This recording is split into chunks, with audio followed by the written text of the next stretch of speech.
부흥의 둘째 날 새벽기도 시간입니다. 여러분들 오늘도 은혜 충만하시고 성령 충만한 하루가 되시기를 간절히 바랍니다.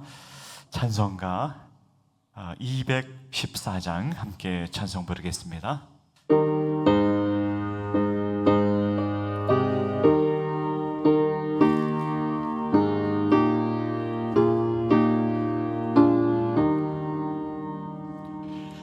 나 주의 도움 받고자 주 예수님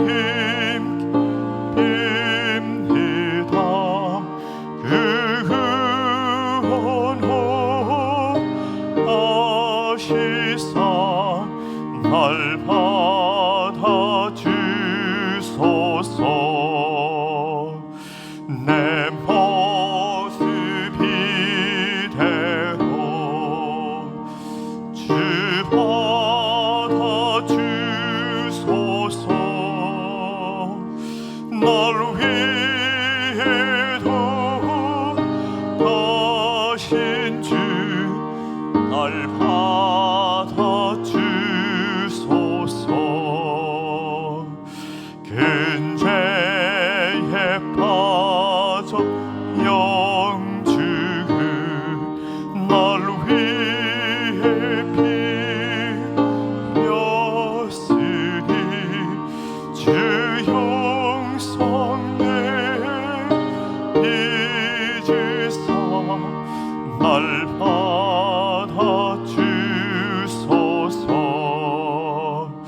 내 모습 이대로 주 받아주소서. 날 위해도 하신 주 날 받아주소서.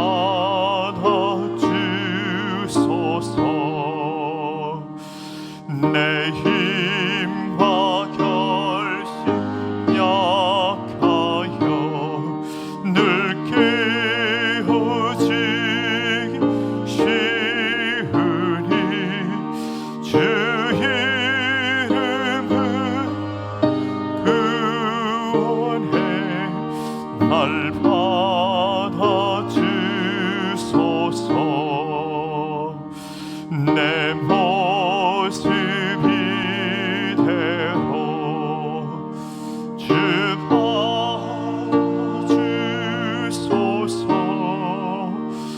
날 위해도 가신 주 날 받아주소서.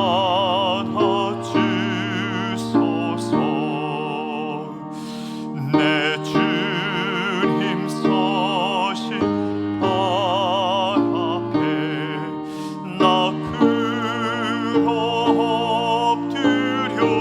엎드렸으니 그 크신 역사 이르게 날 받아주소서.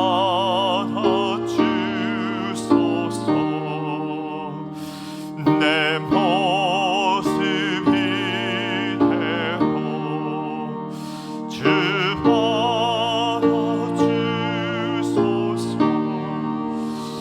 날 위해도 가신 주 날 받아주소서.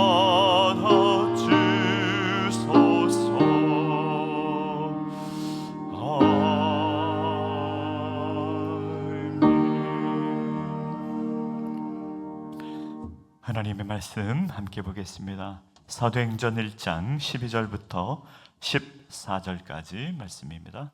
사도행전 1장 12절부터 14절까지 그리고 2장 1절부터 4절까지 말씀입니다. 먼저 사도행전 1장 12절부터 14절까지 우리 다 함께 말씀을 합독하겠습니다. 제자들이 감람원이라 하는 산으로부터 예루살렘에 돌아오니 이 산은 예루살렘에서 가까워 안식일에 가기 알맞은 길이라. 들어가 그들이 유하는 다락방으로 올라가니 베드로, 요한, 야고보, 안드레와 빌립, 도마와 바돌로메, 마테와 및 알페오의 아들 야고보, 셀로신 시몬, 야고보의 아들 유다가 다 거기 있어 여자들과 예수의 어머니 마리아와 예수의 아우들과 더불어 마음을 같이하여 오로지 기도에 힘쓰더라. 아멘. 2장 1절부터 4절까지 말씀입니다. 우리 다 함께 합독하겠습니다.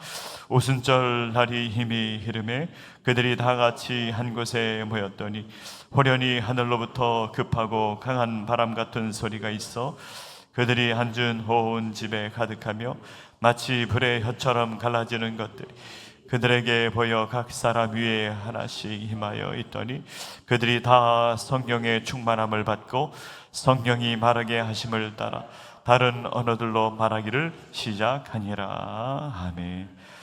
오늘도 우리 리명성 목사님 오로지 기도에 힘쓰더라 라는 제목으로 말씀 전해주시겠습니다. 큰 은혜의 시간 되시기를 바랍니다. 할렐루야 하고 인사하겠습니다. 할렐루야.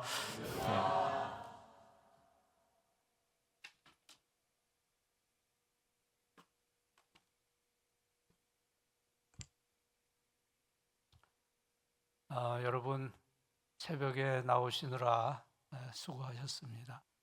이 근방에 뭐 주택이 없으니까 아마 많은 성도님들이 멀리서 오신다는 얘기 들었습니다.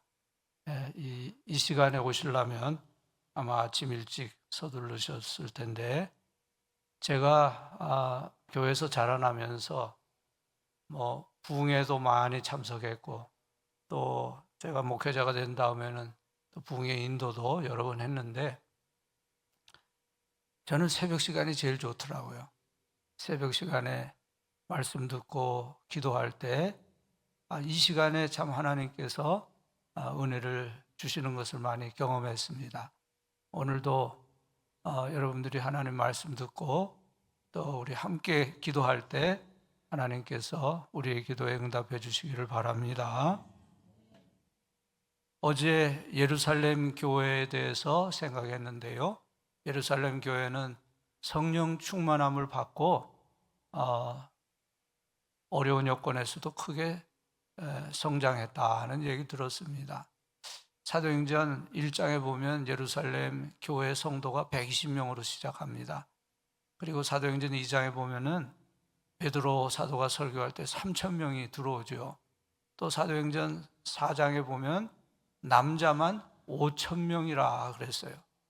그리고 또 사도행전 5장에 보면은 남녀의 큰 무리가 있었다. 사도행전 6장에 보면은 제자의 수가 심히 많아졌다. 그러니까 예루살렘 교회는 이제 시작하고 몇 년 되지 않아서 뭐 2, 3년, 4, 5년 만에 5만 명, 10만 명 이렇게 아주 숫자가 엄청나게 많아졌다는 것을 알 수 있습니다.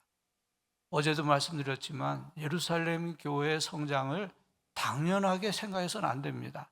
왜냐하면 예루살렘이라는 그 곳은 교회가 성장하기에는 가장 안 좋은 조건이었거든요. 정말 배타적인 그 유대교의 아주 골수, 이 사람들이 예수님도 처형했고, 또 그 다음에 그 야고보 사도도 처형했고, 스데반, 그 전에 스데반 집사도 처형했고, 베드로 사도도 또 처형하려고 가두고, 뭐 그 사람들은 정말 신앙을 위해서라는 뭐라도 할 사람들이었어요. 그 예루살렘 교회 성도들이 예수 믿는 것 때문에 가정에서 쫓겨나고 직장에서 쫓겨나고 완전히 사회에서 이렇게 고립되는 그런 상황 속에서도, 그런 핍박 속에서도 예루살렘 교회는 성장했다는 거예요. 그러면 도대체 예루살렘 교회는 어떻게 그렇게 그 어려운 조건에서 성장할 수 있었는가? 오늘 본문 사도행전 1장 14절 말씀을 한번 우리 다시 한번 같이 읽어보실까요? 시작. 여자들과 예수의 어머니 마리아와 예수의 아우들과 더불어 마음을 같이하여 오로지 기도에 힘쓰니라. 아멘. 여기 우리가 주목할 말은 마음을 같이하여라는 말입니다. 사도행전을 계속 읽어보면은 마음을 같이하여 기도하였다, 마음을 같이하여 기도하였다 이런 말이 반복해서 나오는 것을 보게 됩니다. 그러니까 예루살렘 교회는 마음을 같이 해서 기도했기 때문에, 오로지 기도에 힘썼기 때문에 성장했다, 그렇게 말할 수 있습니다. 여기서 우리가 한번 생각해 보면은 과연 우리는 그렇게 하고 있는가? 과연 우리는 정말 마음을 같이 해서 오로지 기도에 힘쓰고 있는가? 한번 돌아볼 필요가 있겠죠.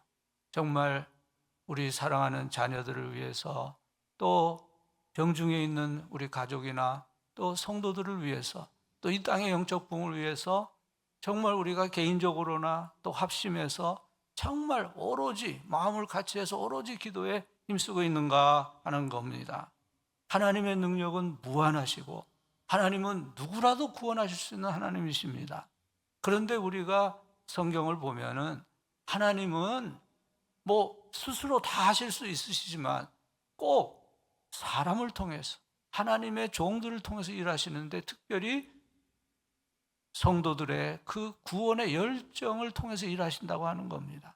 우리가 잃어진 영혼에 대한 안타까운 마음을 가지고 정말 하나님 앞에 간절히 기도하면서 그들을 주님의 사랑으로 인도할 때 그런 우리의 열정을 통해서 우리의 열정만큼 하나님이 일하신다고 하는 거예요. 그래서 제가 목회하면서 그 교회 한 번도 안 나온 사람도 그 영혼을 위해서 기도하는 사람이 있으면 제가 자신 있게 가서 세례를 줬어요. 왜냐하면 뭐 틀림없어요. 예. 어떤 장로님 부인 권사님이 새벽마다 나와서 기도하는데 막 그 고모님을 위해서 기도하는 거더라고요. 근데 뭐 제가 들으려고 그런 게 아니라 옆에서 크게 기도하니까 소리가 들리는 거예요. 우리 고모님 구원해 달라고. 그 장로님이 저한테 얘기해요. 아니 목사님, 그 우리 집안에 고모님이 있는데 연세가 많으신데 이제 돌아가시게 됐다는 거예요. 목사님 가서 한번 좀 잘 말씀해 주셔서 세례를 주시면 좋겠습니다. 그래요. 갑시다. 제가 그냥 아예 이 세례기를 다 가져갔어요. 왜냐하면 그 영혼을 위해서 기도하는 분이 있다는 걸 제가 아니까. 그래서 한 번도 교회도 안 나오고 예수 뭐 아무것도 모르는 분인데 가서 복음 전하고 예수님 믿으시겠습니까? 하니까 고개를 끄덕끄덕 하시더라고요. 그래서 세례 주고 정말 마지막에 세례 받고 그분이 가족들 다 이렇게 편안하게 가족들한테 다 말씀하시고 그러고 가셨어요. 네. 하나님은 우리의 열정만큼 영혼을 사랑하고 또 영혼을 위해서 기도하는 열정만큼 일하시는 하나님이십니다. 네. 여러분, 우리가 신앙생활 하는데 그렇게 참 열정이 많으면 얼마나 좋을까요? 그런데 오늘 많은 성도들이 그렇지 못하는 것이 문제입니다. 뭐 저를 비롯해서 우리가 다 그렇죠. 하나님, 저는 1시간이면 족합니다. 한 주일에 1시간 예배 시간이면 전 족한 사람입니다. 제가 이 예배 드리고 이제 가족들하고 나가서 식사해야 되고요. 산책도 가야 되고요. 모임에도 가야 되고요. 저녁에는 드라마도 봐야 됩니다. 저는 일주일에 1시간 예배로 족한 사람이니까 하나님이 저에게 은혜 주시려면 저에게 필요한 은혜를 이 1시간 예배 시간에 다 주십시오. 그런 예배나 그런 기도는 역사를 일어나게 하지 못합니다. 하나님은 그런 기도에 응답하시는 것이 아니라 정말 마음을 합해서 오로지 기도에 힘쓰는 성도의 기도에 응답하시는 하나님이신 줄 믿습니다. 저희 어머님이 제가 고등학교 다닐 때인데 한 번은 저에게 말씀을 하시더라고요. 예, 내가 너희를 위해서 무슨 기도를 하는지 아느냐. 우리가 5남매거든요. 아들 셋, 딸 둘인데 제가 장남이에요. 절 보고 어머님이 그러시더라고요. 그래서 어머님 무슨 기도하십니까? 그랬더니 우리 아들 셋 다 미국 가서 박사 되기를 기도한다 그러시더라고요. 근데 그 말이 별로 그렇게 저는 막 실감이 나거나 그러지는 않았어요. 참 우리 어머님 참 굉장한 기도를 하신다는 생각은 들었지만 우리 어머니는 참 기도를 많이 하셨어요. 몸이 약하셨어요. 젊어서부터 이렇게 혈압도 올라가시고 몸이 약하신 편이라 저희 어머님이 늘 기도하시면서 저한테도 그런 말씀을 하셨어요. 나는 언제 하나님이 데려가실지 모르기 때문에 잘 준비하는 마음으로 산다. 준비하는 마음으로 기도한다. 그래서 매일 새벽 기도 갔다 오시고 이제 우리 가족이 13명이었어요. 우리 할아버지 할머님도 모시고 계시고 우리가 5남매인데 또 나중에는 제가 결혼해서 또 같이 사니까 하여간 가족도 많은데 이제 아침 식사 다 끝난 다음에 다 치우신 다음에 그 창고 방이 하나 있는데 그거를 십자가 하나 걸어 놓으시고 기도방으로 만드시고 조그마한 방이에요. 거기 들어가서 1시간씩 매일 기도를 하시는 거예요.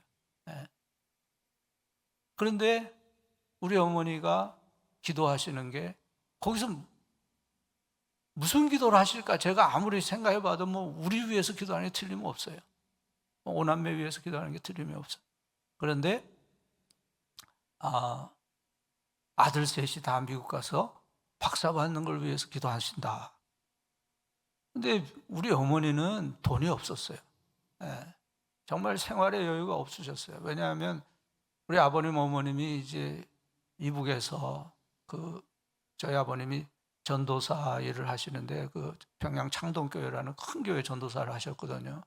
그러면서 막 그 공산 치하에서 막 아이들 다 주일날 다 동원하니까 토요일날 밤에 이제 오게 해가지고, 예, 그때 예배 보고 성경 가르치고 막 밤새 철야하시는, 그때 그 공산 치하에서 학생들이 얼마나 열심히 요즘으로는 초등학교 학생들이죠. 그 아이들이 뭘 알겠어요. 그런데 막 울면서 기도한다는 거예요. 예. 새벽까지 막 울면서 기도하면서 얼마나 그 아이들이, 예, 똑똑하고 막 신앙이 무장이 됐는지. 그러면 이제 주일날 학교 안 가면은 막 비판해야 되고 자아 비판해야 되고 그러는데도 담대하게 막 복음을 증거하고 그러더래요. 그래서 그냥 저희 아버님이 다 이렇게 어떤 면에서 요주의 인물이 되신 거죠. 그 어린이 부흥회 그때부터 다니시고, 그래서 죽을 고비를 많이 했어요. 이 6.25 전에 이 북한의 교역자들을 다 처형했습니다. 근데 절대 편하게는 안 해요, 이 사람들. 그냥 이렇게 예배 다 끝나면 이제 돌아갈 때 일본 공산당 보안대원 이런 사람들이 저기 조사할 게 있으니까 좀 서로 가자고. 그러면서 목사님은 그냥 가셔요. 목사님은 그냥 가셔도 됩니다. 교인들을 데려가는 것 같은데 사실은 목사님을 데려가는 거죠. 한 번 데려가면 뭐 어떻게 되는지도 몰라요. 어디로 가는지도 몰라. 그래서 나중에 보니까 다 처형했어요. 그런 그 위험 몇 번이나 길이 어긋나고, 그러니까 저희 아버님은 주일날 예배 끝나고는 그냥 강단에서 철야를 하셨어요. 매주 철야를 하셨어요. 밤중에 막 찾아와서 막 이렇게 도망치기도 하고. 그래서 너무 분위기가 안 좋고 막, 그래서 할 수 없이 담임 목사님, 이제 최필근 목사님이신데 말씀드리고, 목사님 아무래도 제가 한 주일 정도만이라도 좀 고향에 가 있다 오는 게 좋겠습니다. 그런데 그러고 왔는데 이틀 만에 6.25 나은 거예요. 고향에도 다 공산 땅 세상이니까 거기서도 또 굴에 들어가 숨어 계셔. 그러니까 뭐 죽을 고비를 여러 차례 넘기고 또 피난때 뭐 해서 그렇게 내려오셨기 때문에 정말 저희 어머님과 둘이서 이제는 너무 하나님 은혜 감사하고 이제는 우리가 주님께 생명을 바친다, 그런 마음으로 이제 목회를 하셔가지고 저희 아버님이 막 우리 어머님 고생을 많이 시키셨어요. 예. 생활비 받은 거는 그냥 뭐 책 사고 뭐 목회를 위해 쓰시고 뭐 어려운 사람 도와주시고. 그래서 어머님이 항상 그 생활에 쪼들리셨어요. 제가 장남이니까 알죠. 등록금 낼 때가 되면은 그 오남매 등록금 내는 것도 너무 버거우셔서 힘들어 하셨어요. 그래서 그 시장에서 장사는 다른 교회 장로님이 있는데 장남인 저를 데리고 가셔요. 그래서 돈 빌리는 모습도 제가 여러 번 봤거든요. 저희 어머님이, 이제 저희 아버님이 나중에 그러시더라고요. 그때는 그게 잘하는 줄 알고 그랬는데 나중에 생각해보니까 너무 내가 잘못한 거야. 너희 어머님한테 너무 미안해. 너희는 아내한테 잘해라. 너희는 절대 그러지 말아라. 이제 늘 그렇게 말씀을 하십니다. 저희 어머님이 무슨 여유가 있어서 아들 셋을 다 유학을 보내서 박사학위를 받게 하겠어요. 그렇다고 뭐 우리가 무슨 실력이 좋아서 공부를 뭐 썩 잘해서 장학금 받고 유학 가서 뭐 학위를 받을 수 있는 그런 실력자들도 아니었고요. 근데 우리 어머님은 그냥 기도하신 거예요. 늘 기도하신 거예요. 그런데 시간이 흐를수록 어머니 기도가 이루어지는 겁니다. 우리 아들들이 한 사람 한 사람 이런저런 저런 경로로 다 미국을 갔어요. 뭐 어머님이 돈 대주신 건 한 푼도 없어요. 그리고 차례차례 박사가 되는 겁니다. 근데 저는 이 교회를 하는데 50명으로 시작했거든요. 근데 1000명이 넘었어요. 이민교회는 성장이 안 되는데 그 교회는 뭐 하여간 그 여건이 참 너무 좋았어요. 예. 저는 다 그 조상님 덕이라고 생각합니다만은. 그래서 그냥 교회가 막 성장하니까 이 공부를 할 수가 없어요. 저는 이제 풀타임으로 일하니까 한 과목씩 파타임으로 공부를 했습니다. 풀로 신학교에서. 그런데 그 풀로 신학교는 7년이에요. 한 프로그램으로 들어가면 7년 만에 졸업 못하면 이제 나와야 돼요. 졸업 못해요, 그 과정에서. 근데 7년이 2번이나 넘어갔어요. 뭐 교회는 너무 바쁘고요. 뭐 박사 받는다고 해서 뭐 목회에 뭐 별로 특별히 도움될 것도 없고, 교인 중에 뭐 목사님 왜 박사 공부 안 합니까? 뭐 물어보는 사람도 없고, 사실 뭐 그 공부가 필요한 것도 아닌데, 근데 저는 그 포기를 못 하겠더라고요.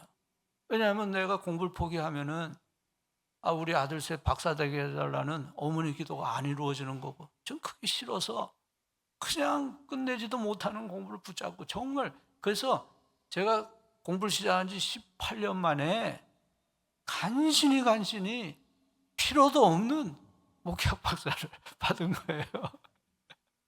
네. 그리고 이제 제가 은퇴하고 또 어디 공부를 하게 됐어요. 그것도 또 아는 이들이 목사님 그 조상 목사님들 4대 목사 그 목회가 좀 특별하니까 논문 하나 쓰시죠. 그래서 제가 또 PhD 과정에 들어가 가지고요, 우리 4대 목사 100년 목회를 선교학적으로 평가하는 그런 또 논문을 쓰고 또 박사를 받은 거예요. 뭐 필요는 없습니다. 필요는 없는 건데 어쨌든 저는 그것이 다 우리 어머님 기도 덕분이라고 생각합니다. 여러분, 하나님은 전능하신 하나님이신 줄 믿습니다. 전능하신 하나님을 믿고 믿음으로 나아가세요. 그리고 여러분 자녀에게도 전능하신 하나님을 믿는 신앙을 넣어주고 그 자녀를 위해서 끊임없이 기도하세요. 하나님께서 여러분의 길을 인도해 주실 뿐 아니라 자녀들의 길을 인도해 주실 줄로 믿습니다. 예수님의 제자들과 또 여자들과 예수님의 어머니 마리아와 또 예수님의 동생들과 또 거기에 있는 그런 120명의 성도들이 예수님의 약속을 믿고 그 마가의 어머니 다락방에서 정말 마음을 같이해서 오로지 기도에 힘썼어요. 그랬더니 열흘 만에 오순절에 드디어 성령님이 그들에게 임하시고 그들은 모두 능력 있는 전도자들이 되었습니다. 기도하는 교회는 능력 있는 교회, 기도하는 성도는 능력 있는 성도입니다. 워치만 리가 쓴 sit, walk, stand라고 하는 앉고 그 다음 걷고 서라 그런 책이 있는데, 그 책에 보면은 이 워치만 리 선교팀이 그 남중국의 어느 섬에 가서 선교한 이야기가 나옵니다. 근데 그 섬이 이제 뭐 적지 않은 섬이에요.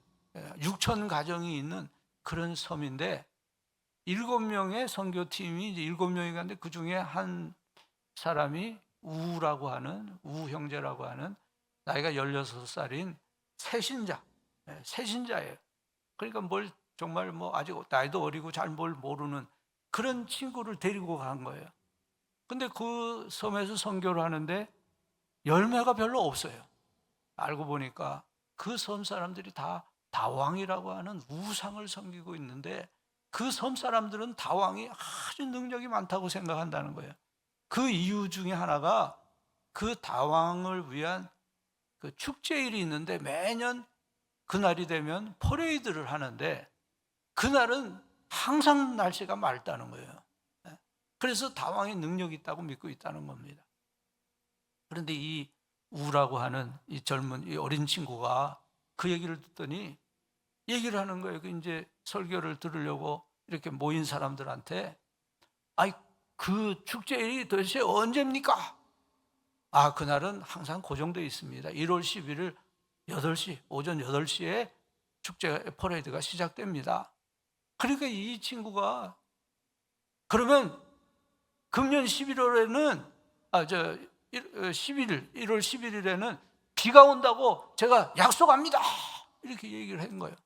그러니까 사람들이 와 하고 소리 지르더니, 우리 설교 들을 필요도 없습니다. 그날 비만 오면 당신들이 믿는 하나님이 참신이요, 이제는 우린 설교 들을 필요 없어요. 그러고 다 가버리는 거예요. 그 이야기를 들은 이 워치만 니가 이거 상황이 심각하구나. 그래서 그 7명의 그 선교팀들이 이제 기도하기 시작했어요. 그날 11일 이 아침이 되었는데 하늘이 그냥 구름 한 점 없이 하늘이 맑아요. 근데 아침을 먹고 있는데 빗방울이 떨어지기 시작하는 거예요. 비가 점점 많이 오는 거예요. 그러니까 누가 당황하겠어요? 이 당황 숭배자들이 당황하는 거죠. 그 사람들이 그 다왕 우상을 끌고 거리로 나왔습니다. 이렇게 거리로 나오면은 다왕이 비를 그치게 해줄 거라. 그 사람들은 그렇게 믿으니까 그 우상을 끌고 나왔어요. 근데 비는 뭐 더 막 내리는 겁니다. 그리고 그 우상을 조금 옮기려고 하다가 그 우상 든 사람이 넘어지는 바람에 그냥 다왕이 그냥 이마가 까지고 또 이 왼쪽 팔이 부러졌어요. 그래서 이제 젊은 사람들이 이 다왕이 이 우상이 가짜로구나 하면서 젊은 사람들이 이렇게 그리스도께로 많이 돌아왔어요. 그런데 그 마을의 지도자들은 대대로 그 다왕을 믿은 사람들이잖아요. 이 지도자들이 모여서 의논을 하더니 이게 날짜가 잘못됐습니다. 사실은 14일인데 1월 14일이 이 바른 날인데 11일이 아닙니다. 그렇게 얘기를 한 거예요. 근데 그 14일에는 비가 더 큰 비가 오고 막 홍수가, 하나님이 홍수까지 내리셔가지고 그 섬 사람들이 이제 이 다왕은 가짜로구나, 그 우상의 권위는 다 떨어지고 땅에 떨어지고 많은 사람들이 그리스도인이 되게 돼서 그 섬이 아주 그냥 기독교의 막 아주 집단들이 되었다고 하는 그런 이야기가 있습니다. 여러분, 우리는 살아계신 하나님을 섬기고 있습니다. 하나님은 우리가 다 능력 있는 하나님의 사람들이 되기를 원하시기 때문에 성도들이 하나님의 은혜를 사모하고 성령님의 능력을 사모하며 기도할 때 하나님은 우리를 성령 충만하게 해주시기를 기뻐하시는 하나님이신 줄로 믿습니다. 2장 1절 말씀을 우리도 함께 읽어보십니다. 2장 1절 말씀, 시작. 오순절 날이 이미 이름에 그들이 다 같이 한 곳에 모였더니. 아멘. 자, 오순절이라는 말을 펜타코스트라고 얘기를 하는데, 펜타코스트란 말이 50이라는 뜻입니다. 50. 그래서 6월절이 지나고 50일이 되는 날이 이제 오순절이에요. 근데 이 오순절은 추수를 한 곡식을 이제 하나님께 드리는 절기고, 그 이스라엘 사람들에게 가장 큰 절기입니다. 그 오순절이 되면은 그냥 그 유대인들이 다 세계에 흩어져 있잖아요. 각처에 있는 유대인들이 모여와서 하나님 앞에 예물을 드리는 그런 날입니다. 그런데 그 오순절 날에 성령님이 강림하신 겁니다.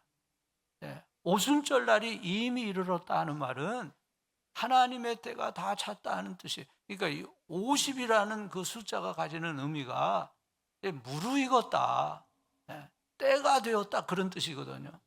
그래서 이 오순절이 정말 하나님의 때가 무르익은 때예요. 성도들이 합심해서 기도하면서 막 성령님을 사모하고 기도해서 은혜 받을 준비가 되었던 그때이고, 또 세계에 흩어진 많은 유대인들이 모여와서 정말 수많은 사람들이 모인 바로 그날에 성령님이 강림하셔서 구원의 큰 역사가 일어나게 하셨다고 하는 겁니다.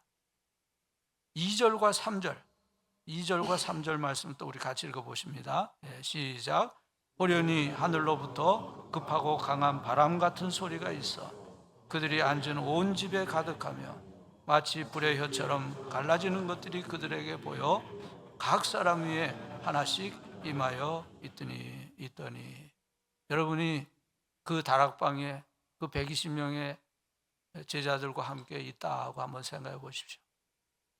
여러분이 정말 그 120명의 성도들과 함께 약속하신 성령님이 임하시기를 기다리고 있어요. 무슨 일이 일어날지는 몰라요. 그러나 하여간 기도하면서 기대하면서 앉아 있는데 갑자기 강한 바람 소리가 들리는 거예요.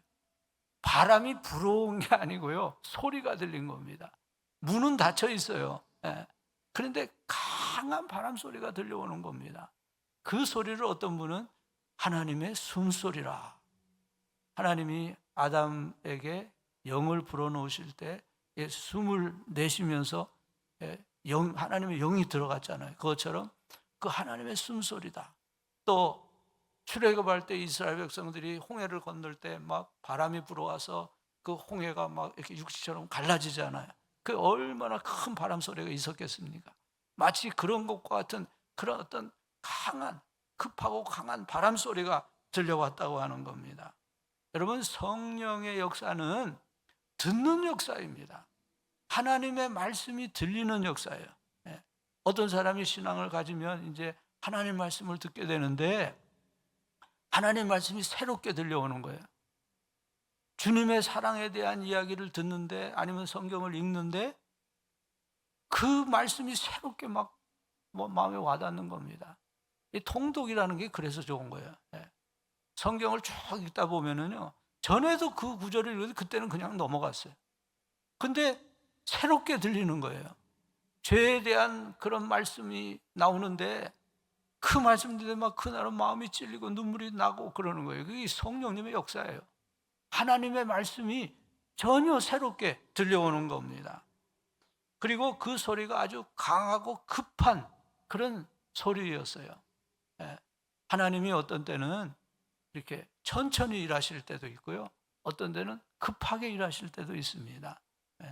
어떤 사람이 이렇게 좀 변화되는 거예요. 옆에서 볼 때 느낄 수가 있어요. 저분이 좀 달라지네. 전에는 막 완고하고 뭐 이런 분인데 이렇게 좀 마음이 달라지는구나. 그런데 어느 날 하나님의 말씀이 그에게 임하면서, 하나님의 말씀은 우리 심령을 깨트리시잖아요. 그래서 막 은혜를 받으면서 막 하나님의 은혜를 경험하는 거죠. 그러니까 하나님이 어떤 때는 막 급하게 일하실 때도 있어요. 베드로 사도가 설교할 때 3,000명이 회개하고 들어요. 이건 급하게 일하신 거죠. 사람들을 그냥 갑자기 변화시키신 거예요. 그러나 또 그렇게 일하시는 경우도 있지만 어떤 경우에는 또 천천히 마음을 준비시켜 주시고 여러 가지 상황을 준비시켜 주셔서 또 이렇게 하나님의 사람으로 바꾸어 주시는, 그러니까 뭐 어떤 경우이든지 하나님은 우리의 심령 속에서 역사하시면서 구원의 은혜를 베풀어 주시는 하나님이십니다. 중요한 것은 그 하나님을 신뢰하고 정말 구원의 열정을 가지고 구원받지 못한 사람을 위해서 기도하는 겁니다. 하나님은 그런 기도를 기뻐하십니다. 그래서 성령이 두 가지 모습으로 임하는데, 하나는 바람 같은 성령으로 임하셨고 또 하나는 뭡니까? 불 같은 성령으로 임하셨어요. 불의 표 같은 것들이 각 사람 위에 다 임했다고 그랬어요. 거기에 모인 120명들이 정말 마음을 같이 해서 합심해서, 그러니까 마음을 해서 오로지 기도에 힘썼잖아요. 그렇게 다 같이 같은 믿음으로 기도하고 있으니까 성령님이 임하시는데 거기에 있는 120명 중에 뭐 10명에만 임하신 게 아니라 모든 사람이 임하는데 그 대신 각 사람에게 다 임했다고 하는 겁니다. 모든 사람에게 다 성령의 불이 임했습니다. 여러분, 이 바람과 불은 무엇을 상징합니까? 한마디로 능력을 상징하는 거예요. 바람의 힘이 얼마나 셉니까? 태풍이 불어오면은 막 모든 걸 다 파괴하는 파괴력을 보여줍니다. 그래서 한번 성령의 바람이 불어오고 성령의 불이 임하시면 우리의 심령을 강력하게 깨뜨리시는 거예요. 아무리 뭐 강한 사람도 소용없어요. 하나님이 은혜 주시면 완전히 깨지는 거고 하나님의 사람으로 변화되는 겁니다. 그리고 성령님은 정화시키는 일을 합니다. 정화시켜요. 사람의 심령을 변화시켜요. 여러분, 신앙에 깊이 들어오기 전에는요, 막 이렇게 뭐 따지는 것도 많고 다른 사람 비판하는 거 잘하잖아요. 아, 저 사람은 이게 틀렸고 뭐 그런 말을 많이 해요. 그런데 신앙 은혜를 체험하게 되면요, 다른 사람 생각할 거 없어요. 내가 얼마나 비참한 자인가, 내가 얼마나 죄인인가, 이거 하나님의 큰 벌을 받아 마땅한 사람이라는 것을 스스로 깨닫게 되는 거예요. 그래서 이 성령님이 임하시면 우리의 심령이 정화되고 변화돼요. 이 바람이 통하지 않으면 어떻습니까? 금방 썩어 들어가잖아요. 그리고 악취가 나요. 그러나 바람이 잘 통하면 그 신선한 바람이 정화시키는 거예요. 또 불은 뭐 더하죠. 불은 막 태워서 정화시키고 금속이라도 철이라도 완전히 그냥 용광로에서 녹여가지고 순수하게 재련을 하잖아요. 그래서 성령의 역사는 이렇게 우리의 심령을 온전히 정화시키는 그런 일을 하는 겁니다. 성령님은 우리의 죄를 깨닫게 해주시고요, 또 예수님이 나의 구주심을 믿어서 하나님의 자녀가 되게 해주시고요, 또 하나님의 자녀로 날마다 성화된 삶을 살게 해주시고요, 그리고 정말 주님을 위해서, 교회를 위해서 섬기는 것이, 봉사하는 것이 얼마나 큰 기쁨인지 모르게 되고, 그래서 사역할 수 있도록 도와주시는 분이 또 성령님이에요. 성령님은 정말 너무나 좋으신 분이십니다. 4절 말씀 한번 더 같이 읽어보십니다. 4절 시작. 그들이 다 성령의 충만함을 받고 성령이 말하게 하심을 따라 다른 언어들로 말하기를 시작하니라. 아멘. 자, 이 120명의 제자들이 성령님의 약속을 기다리고 정말 마음을 갖춰서 오로지 기도에 힘쓰고 있을 때 하나님이 그들에게 성령님을 주실 뿐 아니라 그 성령님을 주시는 표로 방언의 은사까지 주셨습니다. 거기에 모인 사람들은 다 예수를 믿는 사람들이죠. 어제도 말씀드렸지만 예수 믿는 사람은 다 성령의 사람입니다. 성령으로 아니하고는 예수를 주시라 할 수 없기 때문에 예수를 믿는 사람은 다 성령의 사람이고 그것을 성령의 은혜라고 말합니다. 그러니까 누구든지 예수 믿고 구원받는 이게 성령의 은혜예요. 이건 다 동일한 은혜입니다. 보편적인 은혜. 모든 사람이 예수 믿고 구원받고 하나님의 자녀가 된다, 하나님의 사람으로 변화된다. 이것은 모든 사람이 똑같은 은혜예요. 그런데 하나님은 필요에 따라서 성령의 은사를 주십니다. 성령의 은사는 다양한 은사예요. 여러 가지가 있습니다. 어떤 분은 성경에 성령의 은사가 27가지가 있다. 저는 훌로신학교에서 그렇게 배웠어요. 그런데 이렇게 성령의 은사는 다양한데 이것은 각 사람에게 필요에 따라 주시는 것이고요, 봉사를 위해 주시는 거고요, 이 성령의 은사는 그 사람의 신앙의 성숙도를 의미하는 게 아닙니다. 신앙이 아직 어리고 신앙이 좀 약한 미숙한 사람에게도 하나님은 그 사람의 신앙을 위해서 또는 봉사를 위해서 필요에 따라서 주시는 게 성령의 은사예요. 그러니까 뭐 성령 은사를 내가 받았다고 해서 뭐 자랑하거나 그래서는 안 됩니다. 그건 그 사람의 신앙이 성숙한 게 아니니까요.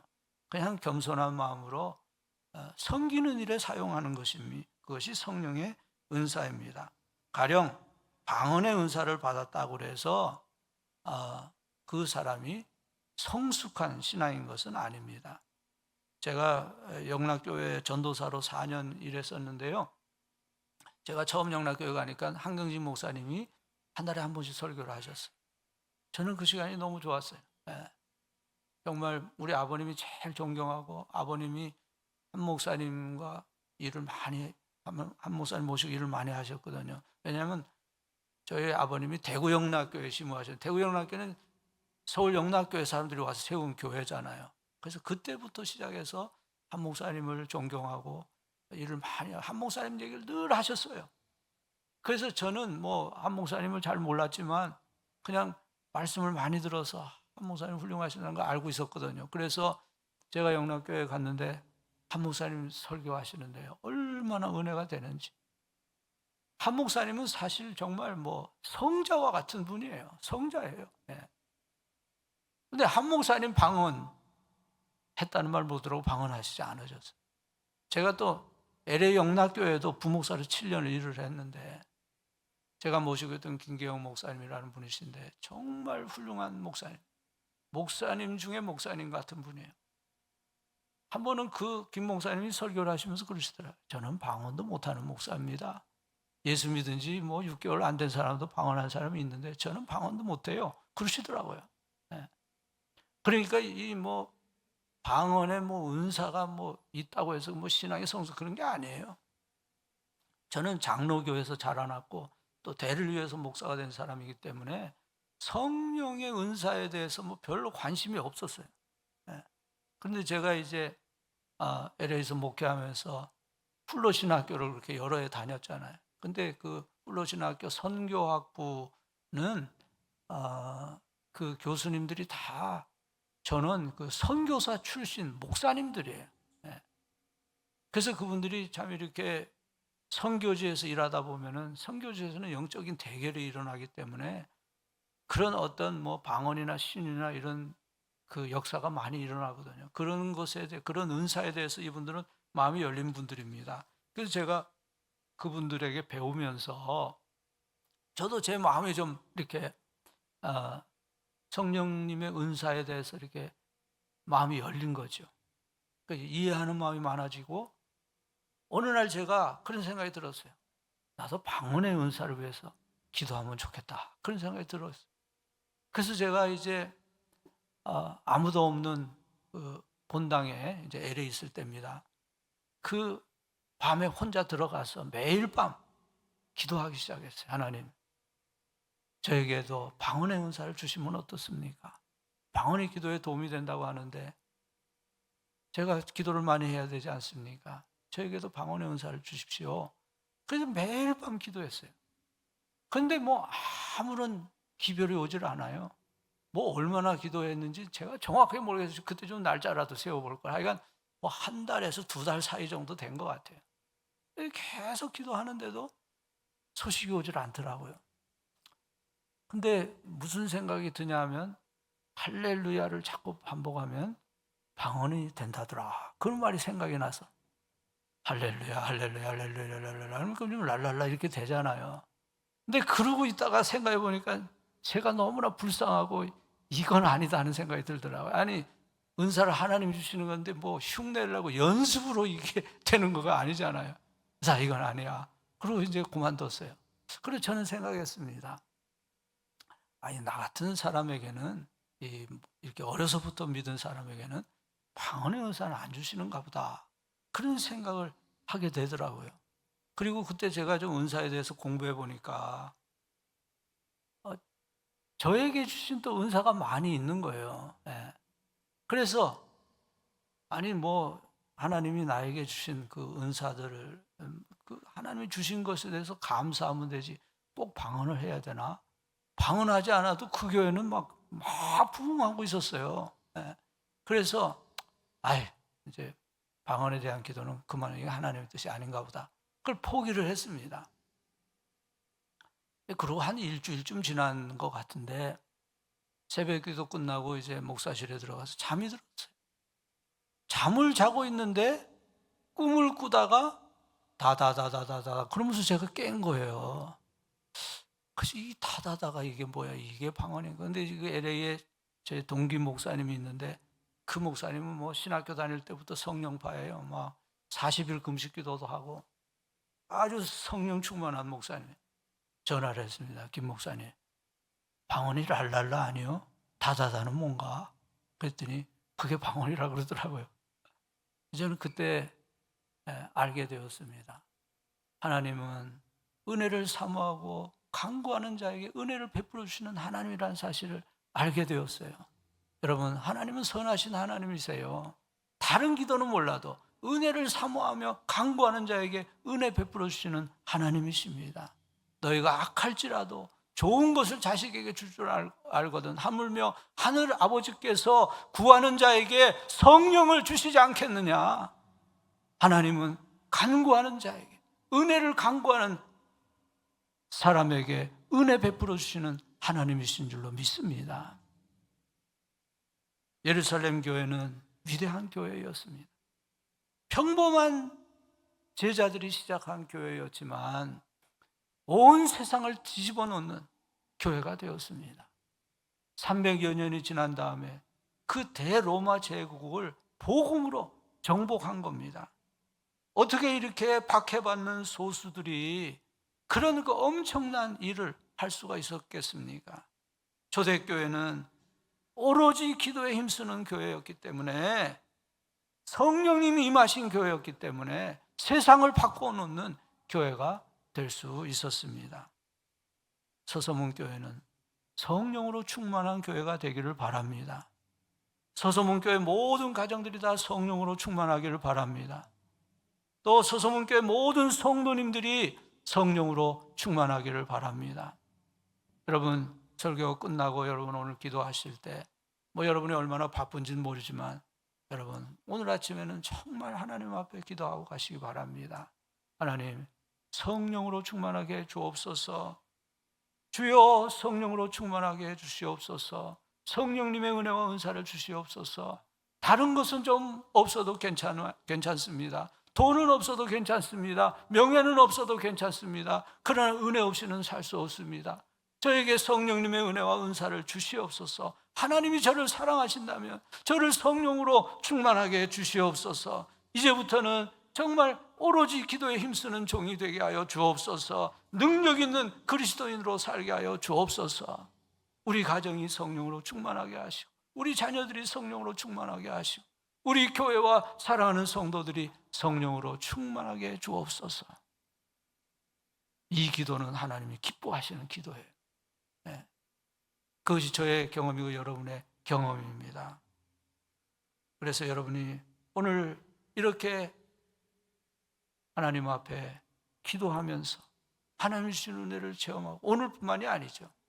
네. 이번 집회 시간 매 시간마다 여러분 성령 충만을 기도하시고요. 또 집회가 끝난 다음에도 여러분 다른 기도보다 항상 이 기도를 먼저 하세요. 네. 건강을 위한 기도, 다른 기도도 많이 중요한 기도 있지만 하나님 저를 성령으로 충만하게 하시고 온전한 하나님의 종이 되게 하시고 하나님과 동행하다가 하나님 앞에 가게 해 주옵소서. 늘 성령 충만한 사랑하는 성도 여러분들 다 되시기를 주님의 이름으로 축복합니다. 기도하겠습니다.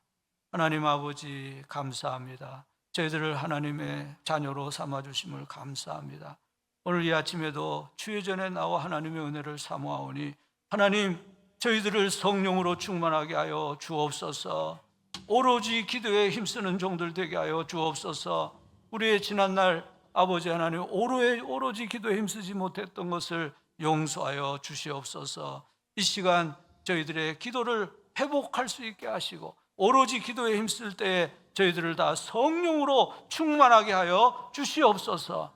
온전한 하나님의 사람 되어서 날마다 주님과 동행하며 신령한 은혜 가운데서 기뻐하며 감사하며 평안으로 살다가 천국으로 다 이르는 저희들 되게 하여 주시옵소서. 귀한 성회를 허락해 주셨사오니 주님의 은혜를 회복하게 하여 주옵소서. 사랑을 회복하게 하여 주옵소서. 능력을 회복하게 하여 주옵소서. 성령 충만한 가정 되게 하시고 우리의 사랑하는 자녀들과 사랑하는 성도들 성령으로 충만한 은혜를 허락하여 주옵소서. 우리 주님 예수 그리스도의 이름으로 기도드리옵나이다. 아멘.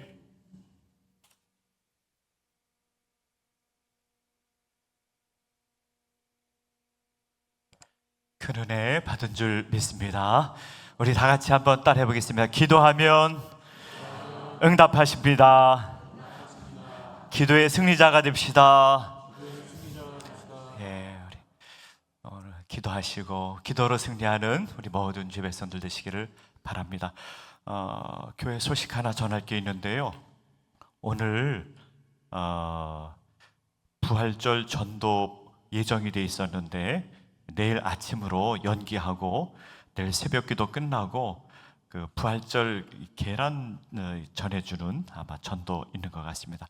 참여하실 수 있는 분들 내일 많이 참여해 주시길 바랍니다. 우리 주님 가르치신 기도로 새벽기도에 마치겠습니다. 하늘에 계신 우리 아버지, 아버지의 이름을 거룩하게 하시며 아버지의 나라가 오게 하시며 아버지의 뜻이 하늘에서와 같이 땅에서도 이루어지게 하소서. 오늘 우리에게 일용할 양식을 주시고 우리가 우리에게 잘못한 사람을 용서하여 준 것 같이 우리 죄를 용서하여 주시고 우리를 시험에 빠지지 않게 하시고 악에서 구하소서. 나라와 권능과 영광이 영원히 아버지의 것입니다. 아멘.